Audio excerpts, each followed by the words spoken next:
नमस्कार मित्रांनो, मी विशाल सर पुन्हा एकदा तुमचं स्वागत करतोय आपल्या official YouTube channel mission ऑफिसरचं.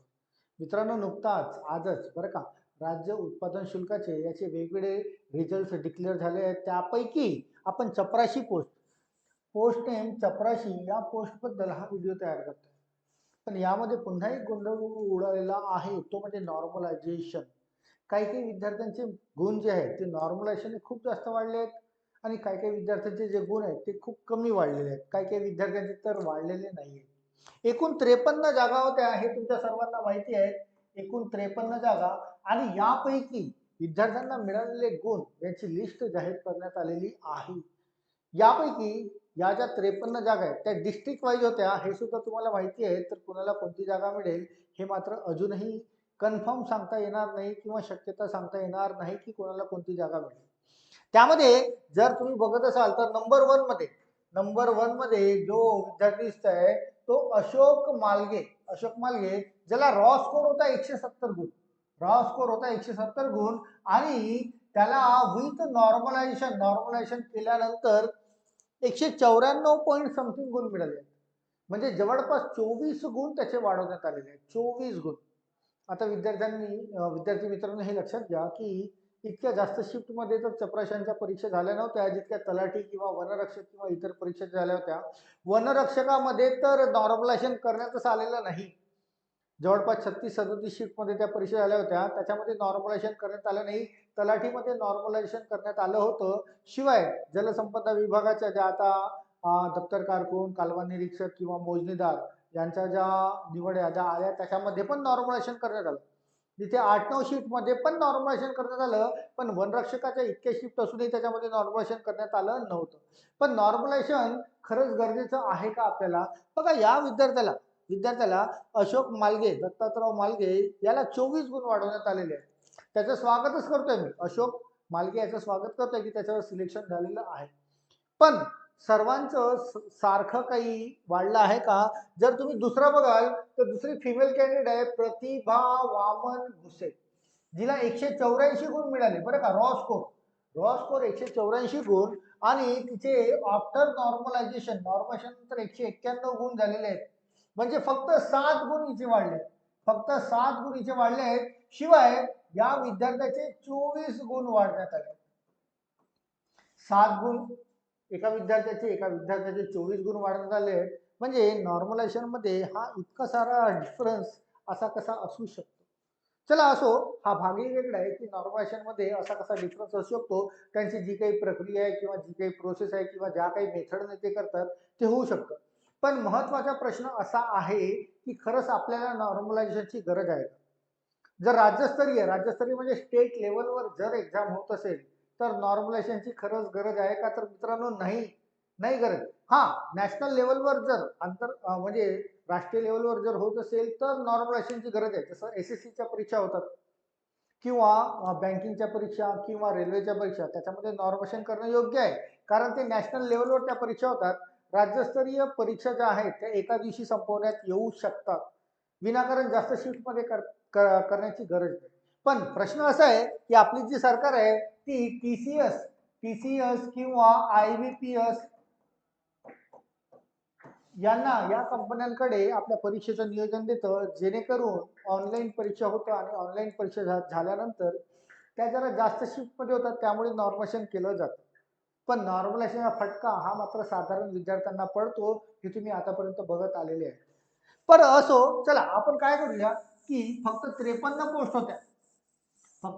Post होत्या आणि त्यापैकी इथे जे दिलेले आहेत त्यांना कुणाला किती गुण मिळाले आहेत थोडंसं याला डिस्कस करूया.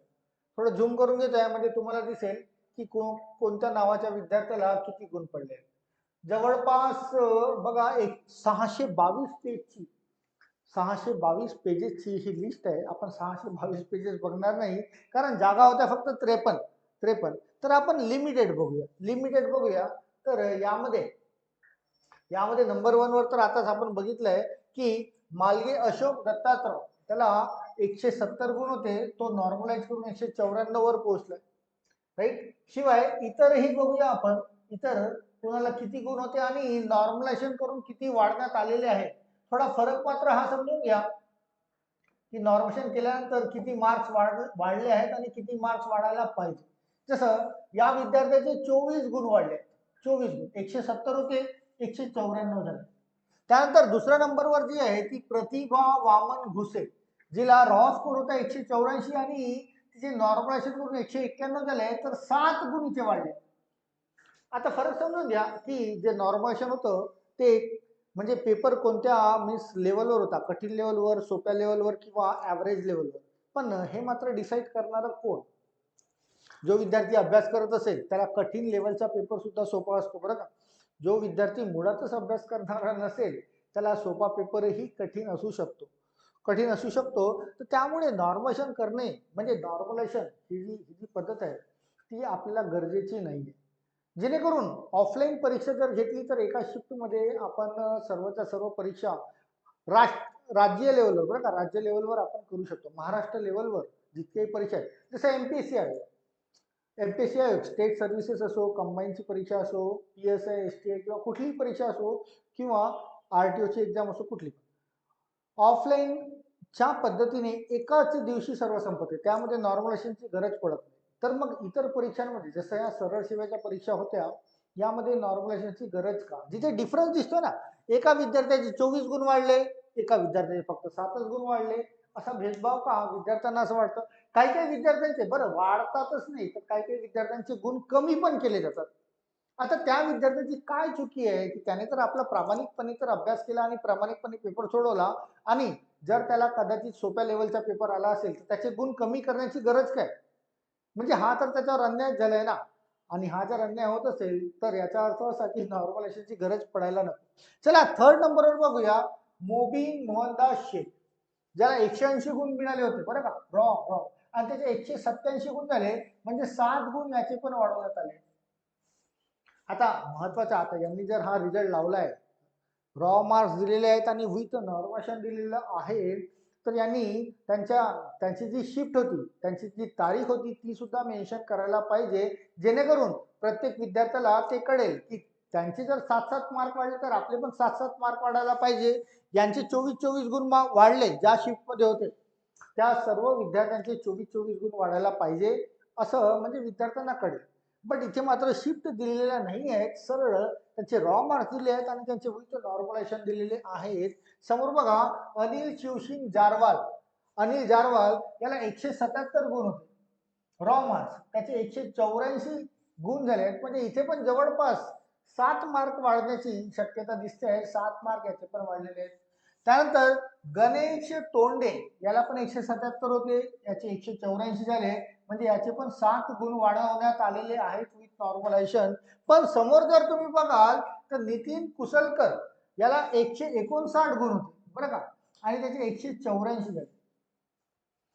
159 गुण होते त्याला रॉ मार्क्स आणि त्याचे झाले 183 गुण, म्हणजे जवळपास 24 गुण वाढवण्यात आले. नॉर्मलायझेशन मध्ये त्याचे जवळपास 24 गुण वाढवण्यात आले. तर हा फरक समजा, 24 गुण याचे वाढवण्यात आले, मग 7-7 गुण, मग पुन्हा 24 गुण वाढवण्यात आलेले आहेत.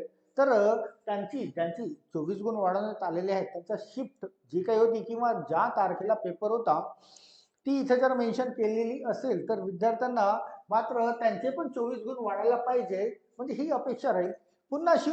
पुन्हा समोरचं बघायला 159 183, पुन्हा इथे 24 गुण वाढल्यासारखे दिसत आहेत तुम्हाला, पुन्हा 159 183, पुन्हा इथे 24 गुण वाढलेले दिसत आहेत. जर जो मेहनत करणारा मुलगा असेल, जो प्रामाणिकपणे अभ्यास करतो आणि पेपर देतो, आपण जो एखादा विद्यार्थी असेल जो प्रामाणिकपणे अभ्यास करत नाही किंवा कमी गुण घेऊन येतो, तर त्यांच्यामध्ये तुलना करून, त्यांची समानता करून, त्याचा ॲव्हरेज काढून, त्यांचा जो काही सरासरी काढून त्यांचे गुण सारखे करून, ज्याला कमी गुण मिळतात त्याला वाढवणे, ज्याला जास्त गुण मिळतात त्याचे कमी करणे.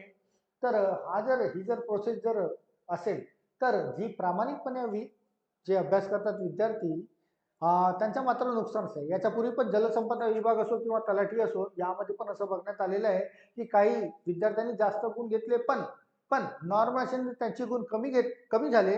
शिवाय ज्यांनी कमी गुण घेतले, नॉर्मलायझेशन त्यांचे गुण खूप जास्त वाढवण्यात आले आहेत, तर त्यांचं सिलेक्शन झालेलं आहे. बट हा विद्यार्थ्यांवर मात्र एक प्रकारचा अन्यायच आहे असं मला वाटतं. समोर जर बघायला 158 याचे 182 झाले, पुन्हा 24 गुणांची इथे वाढ झाली, इथे 158 दिसते, 182, पुन्हा 24 गुणांची इथे वाढ दिसत आहे. समोर जर बघाल तर हा 175 आहे आणि हा 181. इथे तुम्हाला फक्त 6 गुणांची वाढ दिसते. इथे फक्त 6 गुणांची वाढ दिसत आहे. तर यामध्ये एक विद्यार्थ्यांमध्ये एक मानसिकता तयार होते की भेदभाव कुठेतरी होतो आहे विद्यार्थ्यांसोबत. इनफॅक्ट नॉर्मलायझेशन पद्धत जरी योग्य असली आहे, योग्य आहे ती, पण नॅशनल लेवलवर योग्य आहे ती राज्य लेवलवर योग्य नाही असं मला वाटतं. बरं बघा ना, इथे 24 गुण वाढले, याचे फक्त 6 गुण वाढले. त्याने 175 गुण घेऊनही त्याचे फक्त 181 झाले. शिवाय ज्याने 158 गुण घेतले तो त्याच्या समोर निघून गेलाय. असे भरपूर सारे प्रकार तुम्हाला इथे बघायला मिळतील. आणि जर पुन्हा तुम्ही समोर जाण्याचा प्रयत्न कराल तर यामध्ये तुम्हाला डिफरन्स तुम्हाला तयार होईल. जसं यामध्ये बघूया, बघा जसं यामध्ये हा जो विद्यार्थी दिसतोय अक्षय देशमुख, याला रॉ स्कोर होता 170. रॉ स्कोर होता त्याला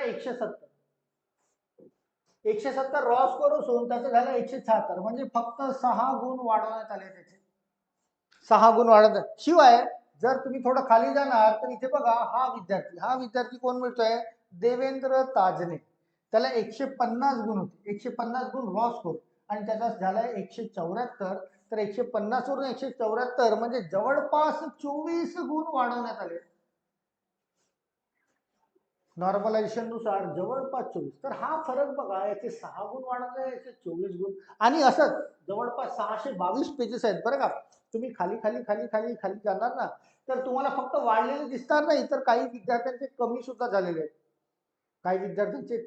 झालेले आहेत, तर या नॉर्मलायझेशन ऍक्च्युली ज्यावेळेस जाहिरात आली होती किंवा जाहिरातीच्या नंतर असं कुठेही कधीही मेन्शन केलेलं नव्हतं की चपराशी या पोस्टसाठी नॉर्मलायझेशन करण्यात येईल.